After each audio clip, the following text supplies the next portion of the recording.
دکھانے والا ہے یا ناول سے باہر جھانکتی کہانی یا قصے کا تجزیہ کرنا چاہتا ہے؟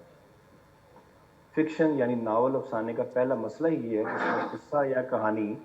بنیاد کا کام کرتا ہے، اور دوسری یوں اگر دیکھا جائے تو ہمارے ہاں تنقید نے ناول کے قصے پر زیادہ توجہ صرف کی۔ ناول نگاروں نے بھی جو کہانی پیش کی اس میں ناولوں میں ہوا۔ اردو تنقید کی ابتدائی اچھی کتابوں کی فہرست میں عاصم فاروقی کی کتابیں ناول کیا ہے، ناول کی تنقیدی تاریخ 1962 اور ادبی تخلیق اور ناول 1963 ناول کو قصے سے الگ کرتی نے ناول کی وجودیات پر بھی بحث کی ہے، اسی لیے وہ ناول کے وجود سے بھی نالا نظر آتے ہیں۔ مثلا وہ تمثیلی فسانے ناول نہیں، شرر کی نام نہاد ناولیں نہ خواب ہی ہیں نہ حقیقت۔ ایک وجہ ان کا انگریزی مطالعہ بھی ہو سکتا ہے جو ان کی کتاب ادبی تخلیق و ناول میں نظر آتا ہے۔ وہ ناول کی اس تخلیقی قوت کا ادراک کروانا چاہ رہے تھے جو ناول کی کہانی تک محدود ہونے سے ممکن نہیں۔ ناول کیا ہے میں وہ قصے کی پرانی اور نئی شکلوں سے ناول کی حد فاصل قائم کرنے کی کوشش تو کرتے ہیں، مگر عجیب بات ہے کہ ان کے حامی ناول قصے کی طرح ہی تنقید کا حصہ بنتا ہے۔ یہی وجہ ہے کہ وہ اعلان کرتے ہیں، اس حقیقت سے انکار کرنا مشکل ہے کہ اردو ناول اپنے ارتقاء کی ایک منزل پوری کرنے سے پہلے ہی ختم ہو گیا۔ وہ یہ جملے 1962 میں لکھ رہے ہیں جب قرۃ العین حیدر کا ناول آگ کا دریا چھپ چکا تھا۔ ناول کو اگر کہانی سمجھ کر دیکھا جائے تو پھر اردو میں ناول ہی لکھا گیا ہی نہیں، یوں پہلے دور کے بعد دوسرا اور تیسرا دور بھی ختم ہوتا نظر آتا ہے۔ ناول کا وجودیاتی ڈھانچہ یعنی انٹالوجیکل ٹیکسچر اصل میں زندگی کے بیانیوں، شناختوں، معاشرتی پوری دنیا میں ہم یہ بھلے کہیں کہ ہمارا خطہ پسماندہ ہے یا آبادیاتی دور سے ہم گزرے ہیں، آج کل ہم نو آبادیاتی دور میں ہیں، لیکن ایک چیز ہمیں ماننا پڑے گی، وہ یہ کہ ہمارے یہاں جب ناول مرد نے لکھنا شروع کیا تو جیسا تیسا ہی صحیح خواتین نے بھی اس میں اپنا حصہ ڈالا۔ 1881 میں پہلی خاتون ناول نگار منظر عام پر آتی ہیں۔ یہ الگ بات ہے کہ اس کی کہانی کے اوپر آپ جس طرح دل چاہے تنقید کیجیے۔ تو اسی طرح میرا آج جو یہ تھوڑے سے میں کچھ کوشش کر کے لائی ہوں لکھ کے، اس سب پر بات کرنے سے پہلے یا اس کو آپ کے سامنے رکھنے سے پہلے میں 2-3 چیزیں ایسی آپ کے ساتھ بات کرنا چاہوں گی تاکہ اس پس منظر میں آپ میرے اس مقالے کو دیکھیں۔ ایک یہ کہ ناول اوریجنلی ہے کیا، آج اس کی کیا شکل بن گئی ہے، اور تیسری چیز یہ کہ مرد ناول نگاروں نے خواتین کو کس طرح سے پیش کیا، کیونکہ ابھی تک ہمارے ناول میں چاہے ہم آج 21ویں صدی میں موجود ہیں، عورت ہمیشہ کسی رشتے کی صورت میں ہی ناول نگاروں کے پاس، ادبا کے پاس، شعراء کے پاس موجود ہے۔ وہ ایک انسان، ایک فرد، ایک الگ اینٹیٹی کے طور پر نظر نہیں آ رہی، اور یہی وہ ہماری خواتین، ناقدین خواتین کا گلہ ہے جو وہ کرتے ہیں، اور ان کی ہی کوششوں سے، خواتین ناقدین کی کوششوں سے اب تھوڑی بہت اس پر بات ہو رہی ہے کہ ہم یہ کہتے ہیں کہ عورت کو ایز اے فرد، ایز اے انسان، ایک انڈیویجول اینٹیٹی کے طور پر ادب میں پیش کیا جائے، اس کے مسائل پہ بات کی جائے۔ کیونکہ معاشرے کی جن ضروریات کو یا جن احساسات کو معاشرہ جو ہمارے سامنے موجود ہے، مرد اس کو کسی اور زاویہ نگاہ سے دیکھتا ہے، اور عورت جب اس کو دیکھتی ہے تو اس کا زاویہ نگاہ بالکل مختلف ہوتا ہے۔ اسی چیز کی انالیسس کرنے کے لیے خواتین رائٹرز کی تحریروں کو بھی ہم دیکھیں گے، اور اسی چیز کو دیکھنے کے لیے ہم مرد ناول نگاروں یا مرد ادبا جتنے بھی ہیں ان کو بھی دیکھیں تو ہمیں پتہ چلتا ہے کہ یہ دونوں ایک ہی سوسائٹی میں ایک ساتھ سانس لیتے ہوئے ہر چیز کو مختلف انداز سے دیکھتے ہیں، اور دیکھنا بھی ان کو چاہیے۔ جی جناب، تو آتے ہیں ہم ناول کی طرف۔ تو ناول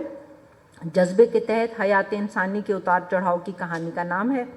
یہ رزمیہ سے مختلف اس لیے ہے کہ اس میں ایک عام انسان کی زندگی کی تصویر ہوتی ہے۔ آج کے جدید ترین عہد میں بہت سارے کرداروں، ان کی زندگی کے بہت سے واقعات، جہاد اور بہت ساری چھوٹی بڑی کہانیوں کے مربوط پلاٹ اور سب پلاٹ کے ذریعے معاشرے کی وسیع ترین منظر میں ناول لکھنے کے انداز کی جگہ یک کرداری ناول نے لے لی ہے۔ ناول کو اصول اور قواعد میں مقید نہیں کیا جا سکتا، کیونکہ ایک ایسی فارم ہے جس میں وقت کے ساتھ مسلسل تبدیلیاں آتی رہی ہیں اور آ رہی ہیں۔ میلان کندیرا کے بقول ناول کا رستہ جدید تاریخ کے متوازی چلتا ہے، جبکہ گارشیا مارکیز کہتا ہے کہ ناول خفیہ کوڈ میں بیان کی گئی حقیقت ہے، دنیا کے بارے میں ایک قسم کی پہل ہے۔ اردو تنقید میں رجحانات آئے ہیں، میں کوشش کرتا ہوں کہ ان پہ میں نے لکھا تفصیل سے ہے، لیکن ان کا ایک طرح سے خلاصہ اور شاید خلاصے کی تلخیص آپ تک پہنچا سکوں۔ پہلی بات یہ ہے کہ ہمارے یہاں رجحان کی جو اصطلاح ہے اس کو تحریک کی ایک اس کے مد مقابل پیش کیا جاتا ہے کہ تحریک جو ہوتی ہے وہ شعوری ہوتی ہے، ایک اس کا باقاعدہ منشور ہوتا ہے، اس کا ایک رہنما ہوتا ہے اور اس کے لیے عملی جدوجہد کی جاتی ہے، لیکن جو رجحان ہوتا ہے وہ غیر شعوری ہوتا ہے، غیر منظم ہوتا ہے، اور ایک زمانے کے کئی لکھنے والوں کے یہاں وہ کام کر رہا ہوتا ہے، اور اس کی وجہ سے اس رجحان میں ضروری نہیں کہ یک جائی، اس میں اختلافات بھی ہو سکتے ہیں۔ تو اردو ادب کا مطالعہ بھی ان کی روشنی میں کیا گیا ہے۔ خود یہ جو موضوع مجھے دیا گیا تو اس کے پیچھے بھی اردو ادب کو تحریکوں اور رجحانات کی روشنی میں سمجھنے کی یہ جو ایک ہمارے یہاں آئی ہے روش وہ نظر آتی ہے۔ تو اب لیکن جو تنقید ہے اس میں صرف رجحانات نہیں ہے، اس میں اور بھی بہت کچھ ہے، اس میں مختلف اپروچز ہیں۔ ہم جب 75 سالوں میں دیکھتے ہیں تو اس میں کئی دبستان، کئی نظریات اور کئی اپروچز، کئی میتھڈ، طریقہ کار تک استعمال کیے جاتے رہے ہیں۔ تو ان میں لیکن وہ جو رجحانات جن کا میں آگے چل کر ذکر کروں گا وہ اوور لیپ کرتے ہیں، کہیں کسی کی اپروچ کے ساتھ، کہیں کسی دبستان کے ساتھ، کہیں کسی نظریے کے ساتھ، تو وہ ہمیں یہ برابر دکھائی دیتے ہیں۔ اب پہلا سوال یہ تھا کہ 75 سالوں میں جتنے تنقید کے رجحانات یا تنقیدی دبستان یا نظریات وجود میں آئے ہیں، کیا ان کو پیش کیسے کیا جائے، ان کو سمیٹا کیسے، ان پہ لکھا کیسے جائے؟ ظاہر ہے یہ ایک سوال تھا کہ جب بھی آپ کا سامنا کسی تنوع سے ہوتا ہے، ڈائیورسٹی سے ہوتا ہے، تو اس کو آپ کیا یا تو اس کو ڈاکومنٹیشن کر دیں، کیٹلاگ بنا دیں کہ یہ جو رجحانات گنتے ہیں، یا پھر آپ دیکھیں کہ ان رجحانات کے پیچھے کوئی ایک کچھ بنیادی اصول کام کر رہے ہوتے ہیں، جس کے اصطلاح میں آپ کہتے ہیں کہ اس کی ہر